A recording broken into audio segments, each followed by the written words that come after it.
شریک کی۔ آج کی نشست میں بقیہ دو جو اقسام ہیں کس میں ہیں عبادت کی وہ بیان کریں گے، جن میں بدنی عبادت اور قولی عبادت ہے۔ بدنی عبادت کے حوالے سے قرآن مجید میں آیات شروع کرنے سے پہلے اس کی مثالیں ہم دیکھ لیتے ہیں۔ بدن کی عبادت کون سی ہوتی ہے؟ نماز میں قولی عبادت بھی ہوتی ہے اور بدن سے بھی عبادت کی جاتی ہے۔ قیام اور قیام کی خاص کیفیت، صرف قیام نہیں، قیام کی خاص کیفیت اور حیت جو ہوتی ہے وہ عبادت کہلائے گی۔ اسی طرح رکوع کی خاص کنڈیشن کیفیت یہ عبادت کہلائے گی۔ سجدے کی خاص کیفیت اور خاص طریقہ یہ عبادت کہلائے گا۔ اور بھی بدن کی کئی عبادات ہیں، لیکن ہم آج کی نشست میں خاص طور پہ جس میں لوگ جو ہے غفلت کا شکار ہو جاتے ہیں اور اللہ کی ذات و صفات کے ساتھ اس عبادت میں بھی، عبادت کی اس قسم میں بھی رب کے ساتھ لوگوں کو، غیر اللہ کو شریک ٹھہراتے ہیں۔ اور وہ کیا ہے؟ خاص طور پہ سجدہ اور اسی طرح رکوع۔ اس حوالے سے قرآن مجید کیا کہتا ہے؟ اللہ رب العزت کا ارشاد ہے سورہ حج میں، فرمایا بعد اعوذ باللہ من الشیطان الرجیم یا ایھا الذین آمنوا ارکعوا واسجدوا واعبدوا ربکم۔ اے ایمان والو یا اے وہ لوگوں جو ایمان لائے ہو، ارکعوا رکوع کرو، واسجدوا اور سجدہ کرو، واعبدوا ربکم اور اپنے رب کی عبادت کرو۔ معلوم ہوا رکوع کرنا اور سجدہ کرنا یہ کیا ہے؟ یہ عبادت ہے۔ اور رب نے آگے ارشاد فرما دیا وَاعْبُدُوا رَبَّكُمْ، اور یہ عبادت کس کے لیے ہوگی؟ ربکم، اپنے رب کے لیے جس نے تمہیں پیدا کیا۔ ایک دوسرے مقام پر سورہ حامیم سجدہ میں ارشاد فرمایا لَا تَسْجُدُوا لِلشَّمْسِ وَلَا لِلْقَمَرِ، نہ سورج کو سجدہ کرو نہ چاند کو سجدہ کرو، وَاسْجُدُوا لِلَّهِ الَّذِي خَلَقَهُنَّ إِن كُنتُمْ إِيَّاهُ تَعْبُدُونَ، بلکہ اس کو سجدہ کرو، کس کو؟ اس اللہ کو جس نے ان کو پیدا کیا، ان کنتم ایاہ تعبدون، اگر تم اسی کی عبادت کرنے والے ہو۔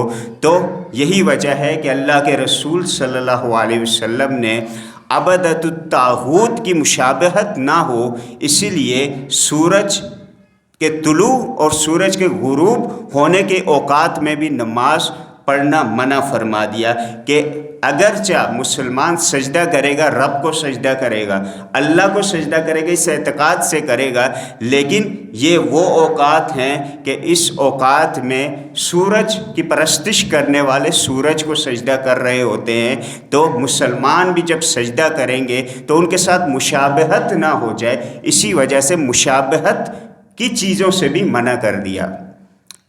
تو جب شرک کرنے والوں کے کام میں اگرچہ مسلمان کی نیت خالص اللہ کی عبادت ہوگی، لیکن پھر بھی ان سے مشابہت کی وجہ سے ہی جو ہے رکوع سجدہ جو ہے منع کر دیا ان اوقات میں، تو معلوم ہوا کہ سجدے کے قریب بھی نہیں جانا اس وقت میں۔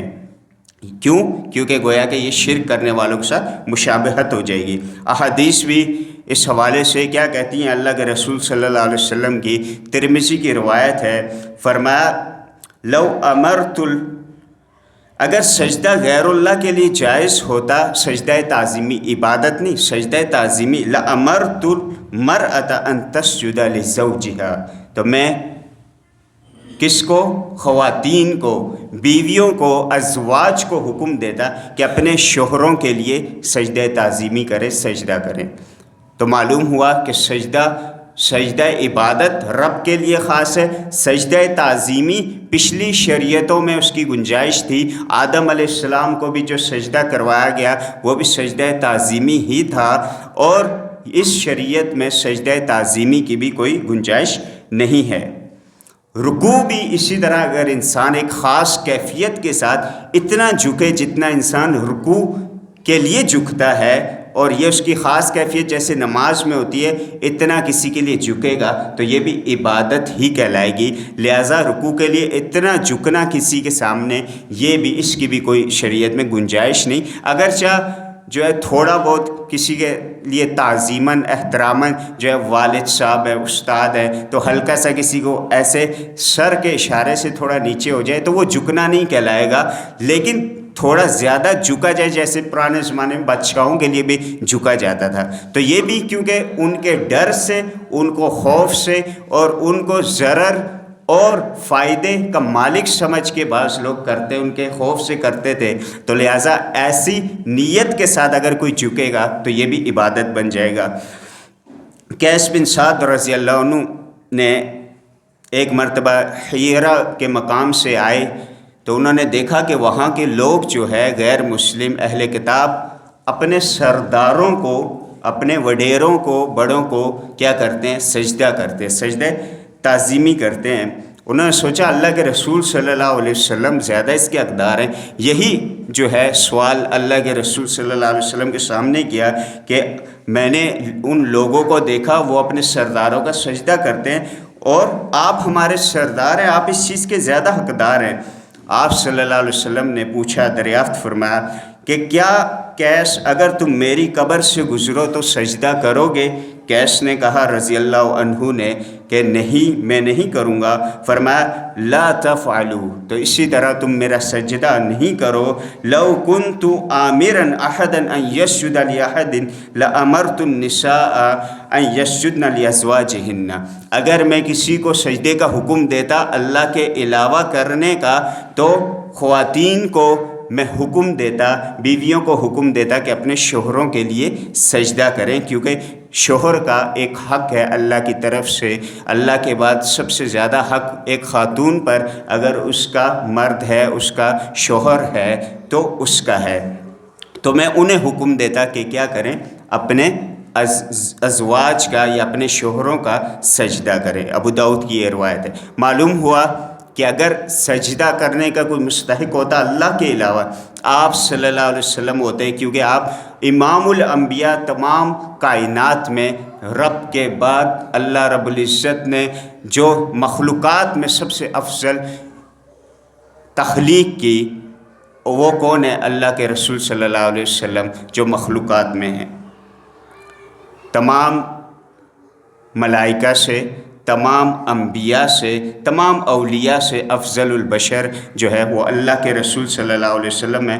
ام سلمہ رضی اللہ عنہا نے بھی اس سے ملتا جلتا ایک معاملہ جو ہے ایک مرتبہ اللہ کے رسول صلی اللہ علیہ وسلم کے سامنے پیش کیا کہ حبشہ میں جو اہل کتاب ہیں ان کے جو گرجا گھر ہیں، عبادت خانے ہیں، انہوں نے یہ بات بیان کی کہ اللہ کے رسول صلی اللہ علیہ وسلم وہ اپنے عبادت گاہوں میں تصاویریں آویزہ کرتے ہیں، تصاویریں لگا کے رکھتے ہیں۔ ان چیزوں کا ذکر جب کیا اللہ کے رسول صلی اللہ علیہ وسلم نے اس کی وضاحت اس طرح کی، فرمایا اولئک اذا مات فیہم الرجل الصالح بنوا علی قبرہ مسجدا، یہ وہ لوگ ہیں کہ جب ان میں کوئی نیک پرہیزگار بندہ فوت ہو جاتا تو اس کی قبر پہ مسجد بنا لیتے، وصوروا فیہ تلک الصور، اور اس کی تصویر بھی عبادت گاہوں میں لٹکا دیتے۔ اولئک شرار الخلق عند اللہ، یہ اللہ کی مخلوق میں سب سے بدترین مخلوق ہے۔ یہ بخاری کی روایت ہے۔ معلوم ہوا قبر ہو اور قبر پر کوئی عمارت بنا دی جائے تو یہ اہل کتاب کا طریقہ ہے۔ اور اس کے علاوہ اللہ کے رسول صلی اللہ علیہ وسلم نے ایک اور چیز کا اشارہ کیا فرما دیا، اولئک شرار الخلق عند اللہ، یہ اللہ کی مخلوق میں بدترین مخلوق ہے۔ کیوں؟ کیونکہ ان کا یہ کام، اس کام کی وجہ سے ایک تو وہ تصویریں آویزہ کر دیتے ہیں، اللہ کا گھر بنا کے، مسجد معبد خانہ بنا کے، عبادت کی جگہ بنا کے قبر کے اوپر، اور اس کے علاوہ کیا کرتے ہیں؟ تصویروں کے ساتھ ساتھ اس جگہ میں عبادت بھی کرتے ہیں، سجدے بھی کرتے ہیں۔ بخاری کی ایک دوسری روایت میں اللہ کے رسول صلی اللہ علیہ وسلم نے ارشاد فرمایا لعن اللہ الیہود والنصارى اتخذوا قبور انبیائہم مساجدا، اللہ رب العزت یہود اور نصارہ عیسائیوں پہ لعنت فرمائے، انہوں نے اپنے انبیاء کی قبروں کو مسجد بنا لیا۔ مسجد کا لغوی معنی کیا ہوتا ہے؟ مکان السجدہ ہے، جس جگہ انسان سجدہ کرے۔ گویا کہ سجدے کو لے کر، ایک سجدہ ایسی چیز ہے کہ اس کا نام لے کے اس پورے مکان کا نام جو مسجد پڑ جاتا ہے، کیونکہ سجدہ ایسی عبادت ہے کہ پوری نماز میں سجدہ نہ ہو تو وہ نماز نہیں رہتی، اور سجدہ ایسی عبادت ہے اقرب ما یکون العبد الی اللہ وہو ساجد، سب سے زیادہ اللہ کے قریب انسان کس حالت میں ہوتا ہے؟ سجدے کی حالت میں۔ یہی وجہ ہے کہ جس جگہ سجدہ کیا جائے اسے کہتے ہیں مسجد۔ تو وہ لوگ کیا کرتے تھے کہ اپنے انبیاء کی قبروں پر مسجد بنا لیتے تھے، اور یعنی کہ وہ سجدہ گاہ بنا لیتے تھے۔ تو آپ صلی اللہ علیہ وسلم نے کیا فرمایا؟ لعنت فرمائی۔ اگر آج کا مسلمان بھی کسی جگہ کسی صالح بندے کسی ولی اللہ کی قبر پر جو ہے مسجد بنا لے اور وہاں پہ لوگ سجدہ بھی کرے تو بنانے والا بھی اس پر بھی لعنت نبی صلی اللہ علیہ وسلم کے قول کے مطابق، اور کرنے والے بھی شرک کی دلدل میں پھنس چکے ہیں۔ اللہ کے رسول صلی اللہ علیہ وسلم دعاؤں میں سے ایک دعا فرمایا کرتے، اللہم لا تجعل قبری وثنا یعبد، اللہم لا تجعل قبری وثنا۔ یہ مسند احمد کی روایت میں اور موطا امام مالک میں ایک لفظ کا جو ہے اضافہ ہے یعبد، اے اللہ میری قبر کو وثن یا صنم یا بت یا ایسی جگہ جس کی عبادت کی جائے وہ نہ بنانا۔ اور اللہ کے رسول صلی اللہ علیہ وسلم کی یہ دعا جو ہے یہ آج تک اور قیامت تک انشاءاللہ جو ہے یہ قبول ہو چکی ہے کہ اللہ کے رسول صلی اللہ علیہ وسلم جو امام الکائنات ہیں، آپ کی قبر کی کبھی کسی کی یہ مجال بھی نہیں، نہ کسی کی کوشش اگر کی بھی ہے تو اس کے لیے کوئی ایسا راستہ ہی نہیں بچا کہ آپ صلی اللہ علیہ وسلم کی قبر مبارک کو سجدہ کیا جا سکے۔ بعض لوگ اشکال کرتے ہیں کہ آپ تو حدیثیں سناتے ہیں، آپ تو یہ بات کہتے ہیں کہ قبر پر مسجد نہ بنائی جائے، تو آپ ہمیں بتائیں کہ اللہ کے رسول صلی اللہ علیہ وسلم کی قبر مبارک کہاں ہے؟ کیا وہ مسجد میں نہیں ہے؟ تو یاد رہے کہ اس کیفیت کو پہلے اپنے ذہن میں رکھیے۔ جب اللہ کے رسول صلی اللہ علیہ وسلم دنیا سے رخصت فرما گئے، آپ کی وفات ہوئی، تو مسجد اس کے بعد بنی یا پہلے کی تھی؟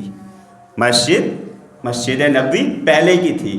پھر آپ صلی اللہ علیہ وسلم کا انتقال ہوا اور انبیاء کی جہاں وفات ہوتی ہے تو شریعت کے مطابق وہیں ان کی قبریں بنتی ہیں، وہیں ان کی تدفین ہوتی ہے۔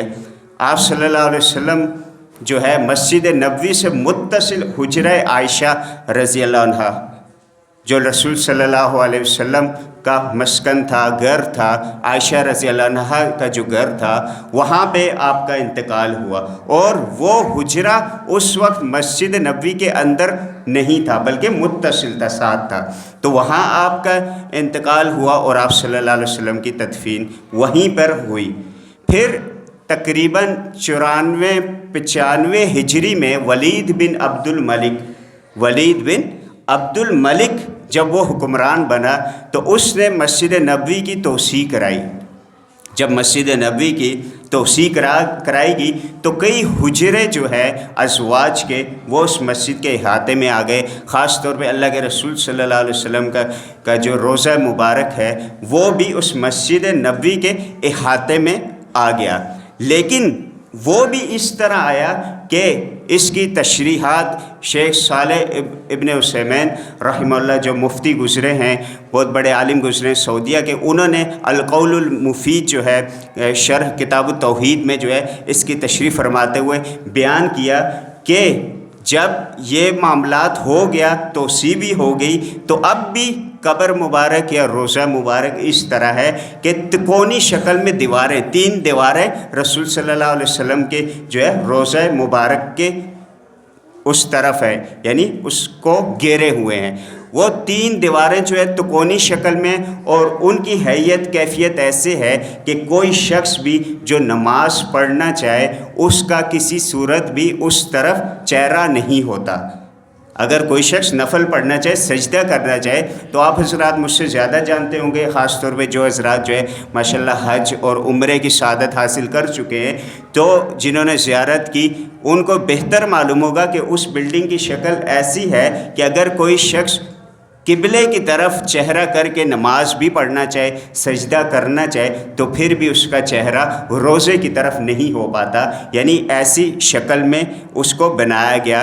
اور شیخ صاحب فرماتے، شیخ صالح عثیمین رحمہ اللہ، کہ اب بھی وہ اس مسجد نبوی کے دائرے میں نہیں آتی، اب بھی اس حکم میں نہیں آتی، کیونکہ وہ حجرہ عائشہ تھا، اور وہ جو ہے وہ بعد میں نبی صلی اللہ علیہ وسلم کی جو ہے تدفین کی جگہ میں مسجد کی توسیع ہوئی، نہ کہ پہلے۔ تو معلوم ہوا کہ حدیث کے جو الفاظ ہیں کہ قبر بنا کر، پہلے قبر بنا کر پھر اس پہ جو مسجد کی تعمیر ہوتی ہے، یہ کیا ہے، اس سے نبی صلی اللہ علیہ وسلم نے نہ صرف منع فرمایا بلکہ لعنت بھی فرمائی۔ حضرت عمر فاروق رضی اللہ عنہ حجر اسود کو چومتے ہیں، سب سے مبارک پتھر، اسے چومتے ہوئے، اسے بوسہ دیتے ہوئے فرماتے ہیں، انی لأعلم انک حجر لا تضر ولا تنفع ولولا انی رأیت رسول اللہ صلی اللہ علیہ وسلم یقبلک ما قبلتک۔ بخاری کی روایت ہے، حجر اسود کو بوسہ دیتے ہوئے فرماتے ہیں کہ مجھے معلوم ہے کہ تم ایک پتھر ہو، نہ فائدہ دیتے ہو نہ نقصان دیتے ہو، اگر میں نے اپنے پیارے محبوب صلی اللہ علیہ وسلم کو نہ دیکھا ہوتا تمہیں بوسہ دیتے ہوئے، میں تمہیں بوسہ نہ دیتا۔ معلوم ہوا قیمتی سے قیمتی کوئی پتھر ہو اس میں بھی کوئی تاثیر نہیں، کیونکہ حجر اسود میں جب کوئی تاثیر نہیں، سب سے مبارک پتھر میں وہ کوئی نفع نقصان نہیں دے سکتا، تو آج کل کے جو پتھر ہے، زمین سے کوئی معدنیات نکلتی ہے، کوئی بھی نیلم، فروزہ، ایرا گیرا کوئی بھی پتھر ہو، تو اس میں کوئی نفع نقصان نہیں ہے۔ نفع نقصان دینے والی ذات صرف اللہ وحدہ لا شریک کی ہے۔ ایک مزار جو ہے، ایک مزار یا قبر جو ہے انٹروڈیوس ہوئی ہے ابھی حال ہی میں، اردو پوائنٹ والوں نے اس کا ایک کلپ نظر سے گزرا کہ وہاں پہ جو ہے جو دیوار ہے، وہاں پر کسی کی اگر داڑھی نہیں آ رہی تو اپنے چہرے کو وہاں پہ اس جگہ، کھڑکی جتنی جگہ جو ہے وہاں ہے، اس پتھر پہ ایسے رگڑے اپنا چہرہ تو اس کی کیا نکل آئے گی، ماشاءاللہ داڑھی۔ اور میں نے نیچے کمنٹس میں دیکھا جہاں ہم لوگ میسیج کرتے ہیں، تو کئی لوگوں نے لکھا ہوا کہ یہ خبر سب سے پہلے نواز شریف صاحب کو بتائیں، کم از کم وہ اپنے سر مبارک کو جو ہے رگڑ لیں، ان کے بال ہی آ جائے۔ اور کسی نے لکھا کہ بھائی میرے تو 5-6 لاکھ یا 10 لاکھ شکر ہے بچ گئے، کیونکہ میں نے تو سرجری کرانی تھی، میرے چہرے میں، یہ سر میں جو ہے بال نہیں آ رہے تھے، اب میں جا کے جو ہے اپنا سر یا چہرہ جو ہے رگڑ لوں گا۔ تو یہ اس طرح کے خرافات اور اس طرح کے توہمات اور عقائد لوگوں نے بنا لیے۔ اچھا سوال یہ ہے کہ قاری صاحب، مولوی صاحب، خطیب صاحب، آپ تو کہہ رہے اثر نہیں ہوتا، تو ظاہر ہے لوگ پاگل تو نہیں ہے، کسی نے چہرہ رگڑا ہے۔ اور ایسا کوئی ایک لڑکا بھی تھا، اس سے انٹرویو ہوا، اس نے کہا میرے بال نہیں آ رہے تھے، میں نے منہ رگڑا اور میرے یہ ماشاءاللہ داڑھی آ گئی۔ تو پھر وہ کیا ہے، وہ جھوٹ ہے۔ بالفرض مان لیتے ہیں اس نے وہاں چہرہ رگڑا اور یہ معاملہ ہو گیا، تو یہ اس چیز کی، اس دیوار کی، اس جو ہے قبر کی یا مقبرے کی یا مزار کی جو ہے صداقت کی دلیل نہیں۔ کیوں؟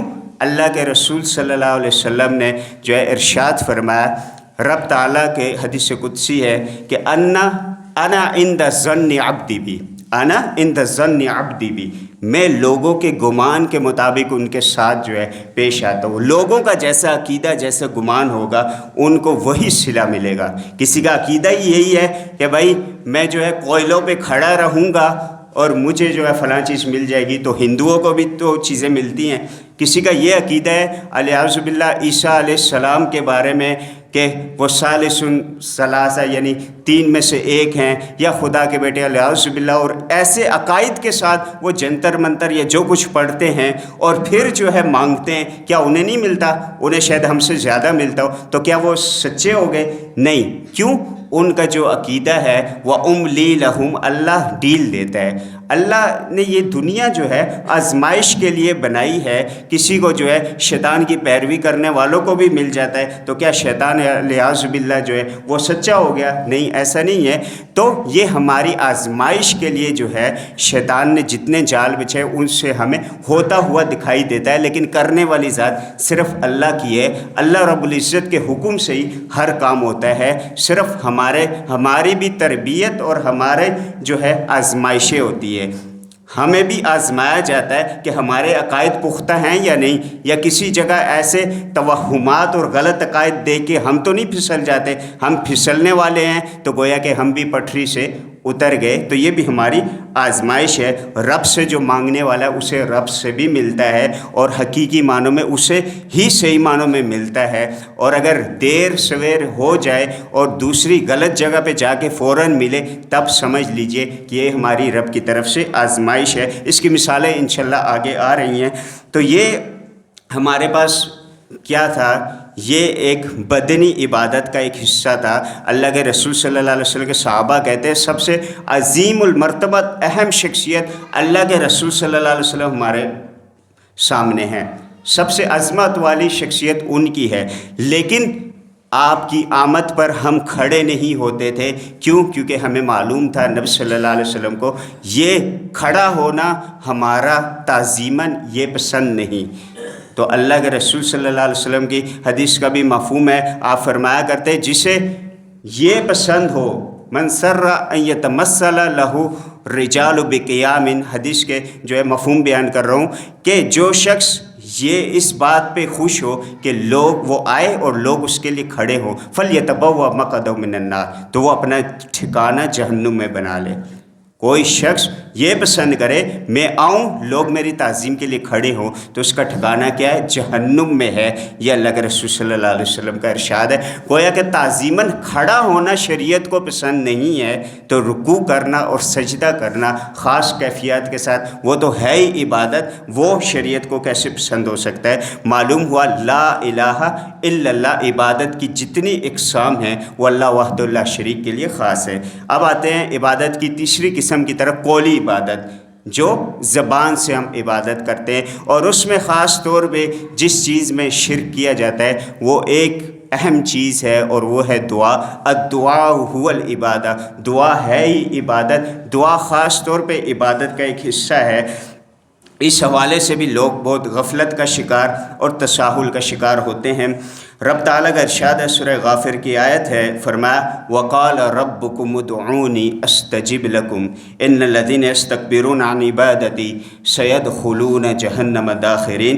اور تمہارے رب نے کہا ادعونی، کسے پکارو؟ فلاں کو پکارو، فلاں پیر صاحب کو، فلاں مولوی صاحب کو، بزرگ کو، ولی کو نہیں، فلاں نبی کو نہیں. ادعونی، مجھے پکارو. استجب لکم، اور پکار کا جواب بھی کون دے گا؟ مجھے پکارو گے استجب لکم، میں ہی اس پکار کا جواب دوں گا. ان الذین یستکبرون عن عبادتی، بے شک جو لوگ تکبر کرتے ہیں میری عبادت سے، یا عذرائے تکبر مجھے پکارتے نہیں ہیں یا میری عبادت نہیں کرتے، تو ان کے لیے کیا ہے؟ سیدخلون جہنم داخرین، ان قریب وہ ذلیل ہو کر جہنم میں داخل کیے جائیں گے، داخل ہوں گے.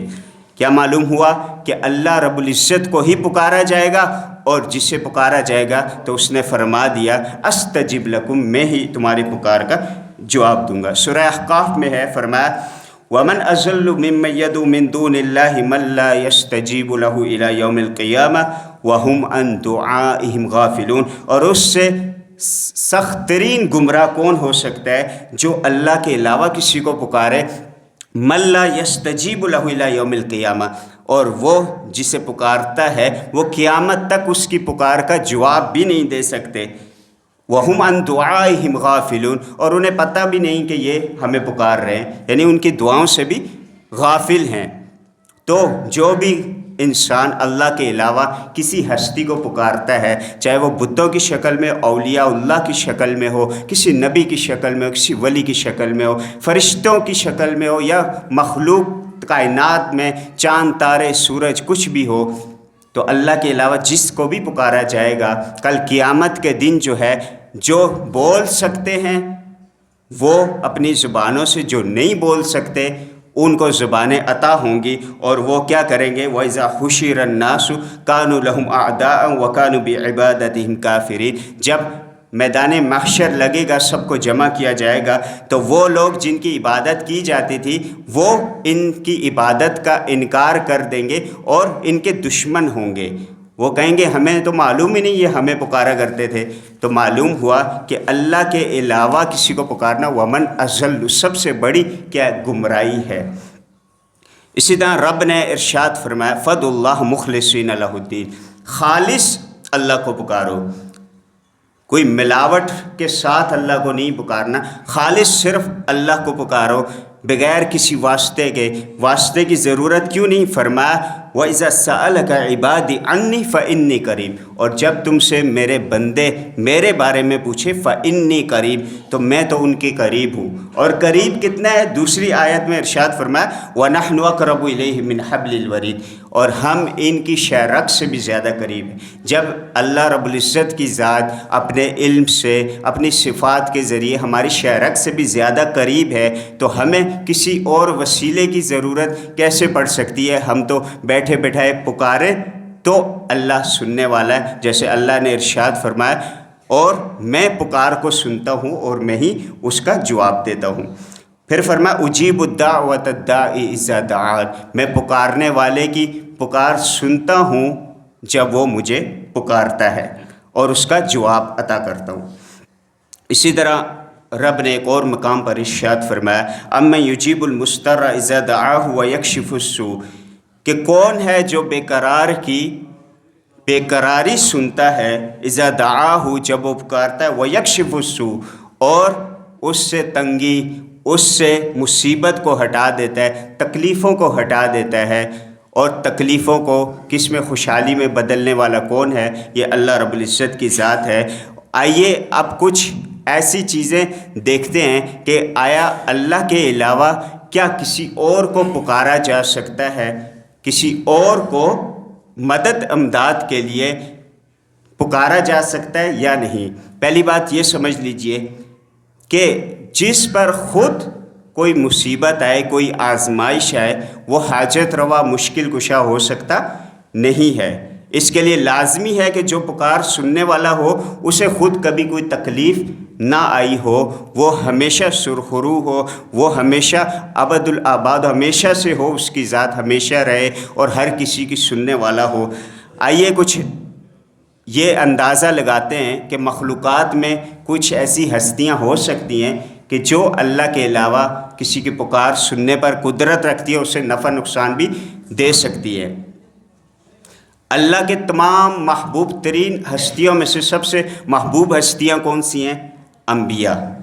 انبیاء رب کی مخلوقات میں سب سے محبوب ترین ہستیاں ہیں۔ اگر کوئی اللہ کے علاوہ سننے والا اور نفع نقصان کا مالک ہو سکتا ہے تو وہ انبیاء کو ہونا چاہیے۔ آئیے قرآن میں دیکھتے ہیں کون سے نبی جو ہے انسانوں کی مخلوقات کی مشکل کو حل کر سکتے ہیں، اللہ کے علاوہ ایسا ہے یا نہیں ہے؟ یہ قرآن سے پوچھتے ہیں۔ قرآن مجید میں جب ابو البشر کا قصہ میں اور آپ پڑھتے ہیں، حضرت آدم علیہ السلام کو بغیر ماں باپ کے رب تعالیٰ نے اپنے ہاتھوں سے تخلیق فرمایا۔ ہو سکتا ہے کہ مخلوق کے نفع نقصان کے مالک یا اس کا اختیار کچھ رب نے ابو البشر آدم علیہ السلام کو دیا ہو۔ آئیے قرآن سے پوچھتے، لیکن قرآن کہتا ہے کہ آدم علیہ السلام کو جب شجرہ ممنوعہ کے پاس جانے سے منع کیا گیا، آدم علیہ السلام سے خطا ہو گئی، بھول ہو گئی، نسیان ہو گئی، تو ان کے جو ہے خود کے جو جنت کے کپڑے تھے وہ بھی اتر گئے۔ انہوں نے فوراً جو ہے درختوں کی جاڑیوں سے اور درختوں کے پتوں سے جو ہے اپنے جسم کو ڈھانپا، اپنی سطر کو ڈھانپا اور پھر رجوع کیا رب کی طرف، اور کیا فرمایا ربنا ظلمنا انفسنا وان لم تغفر لنا وترحمنا لنکونن من الخاسرین، اے ہمارے رب ہم نے اپنی جانوں پر ظلم کیا اور اگر تو ہمیں نہیں بخشے گا، رحم نہیں کرے گا تو ہم خسارہ پانے والوں میں سے ہو جائیں گے۔ معلوم ہوا کہ آدم علیہ السلام پر جب مشکل آئی، جب ان سے خطا ہوئی، انہوں نے کس کو پکارا؟ اپنے رب کو۔ تو جس کو ابو البشر آدم علیہ السلام نے پکارا وہ کہیں دور نہیں ہے، نحن اقرب الیہ من حبل الورید، شہرک سے بھی زیادہ قریب ہے. تو میں اور آپ بھی کس کو پکارے؟ اپنے رب کو.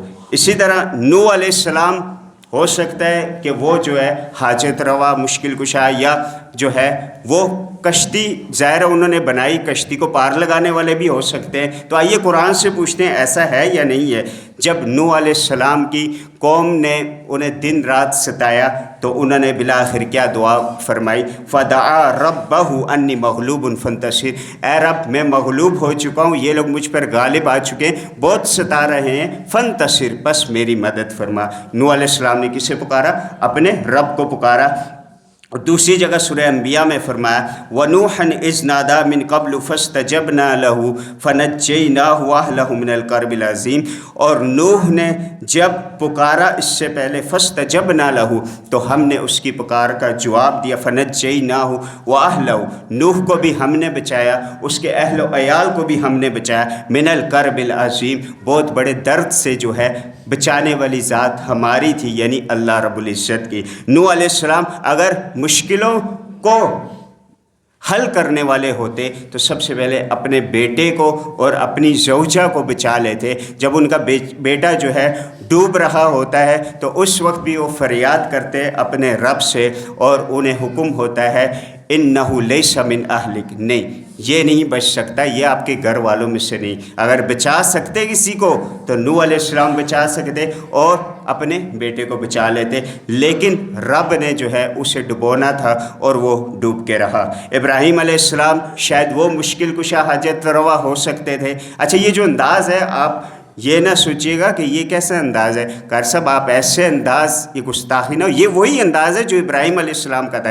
ابراہیم علیہ السلام نے اپنی قوم کو سمجھانے کے لیے فرمایا کہ یہ ستارے ہیں یہ میرے رب ہے، پھر فرمایا یہ چاند یہ میرا رب ہے، پھر فرمایا ھذا افلا، یہ جو ہے غائب ہو گیا، لا احب الافلین، غائب ہونے والے مجھے پسند نہیں ہے، یہ جو سورج ہے یہ میرا رب ہے، یہ سب سے بڑا ہے، قوم کو سمجھانے کے لیے. پھر ساتھ ساتھ میں بتایا نہیں یہ رب ہوتا تو اس میں یہ خامی نہ ہوتی، اس کی یہ صفت ہونی چاہیے تھی، یہ صفت نہ ہوتی. تو یہ وہی انداز ہے. تو ہم قرآن سے پوچھتے ہیں کیا سب سے محبوب ترین ہستیاں رب کی جو ہے وہ کسی کی مشکل حل کرنے والی تھیں یا نہیں تھی؟ تو ابراہیم خلیل اللہ جو اللہ کے محبوب ترین ہستیوں میں سے ان کے بہت بڑا درجہ ہے، جب انہیں آگ میں پھینکا گیا تو ان کے پاس جب جبرائیل بھی آئے انہوں نے یہ نہیں کہا کہ جبرائیل ٹھیک ہے تم میری مدد کر دو، تم بھی میرے دوست ہو، مجھ پہ وہی لے کے آتے ہو، تم میری مدد کر دو. نہیں،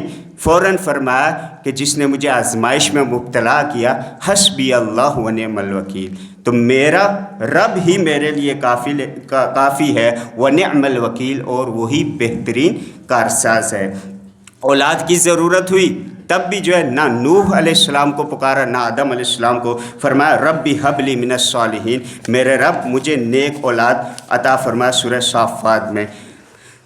تو کیا معلوم ہوا کہ ابراہیم علیہ السلام پر مشکلات آئیں، انہوں نے بھی اپنے رب کو پکارا. یہی مطلب ہے لا الہ الا اللہ. لوط علیہ السلام پر مشکلات پیش آئیں، جب فرشتے انسانی شکل میں آتے ہیں تو قوم کے حالات بہت خراب ہیں، اور جب فرشتے ان کے گھر میں داخل ہوتے قوم بھی پیچھے پیچھے.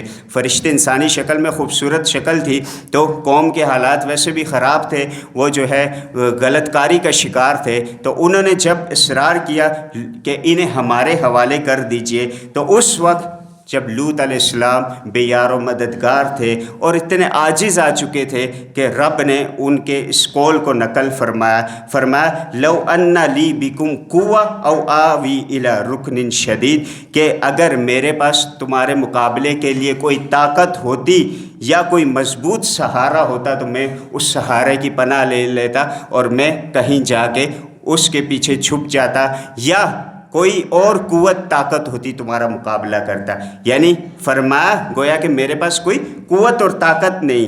اگر مشکل کشا اور کوئی ہوتا تو اللہ کے محبوب ترین ہستیوں میں سے موسیٰ علیہ السلام ہو سکتے تھے. کیونکہ ان کی زبان بچپن سے جب لکنت کا شکار تھی، پھر بھی فرمایا رب اشرح لی صدری ویسر لی امری،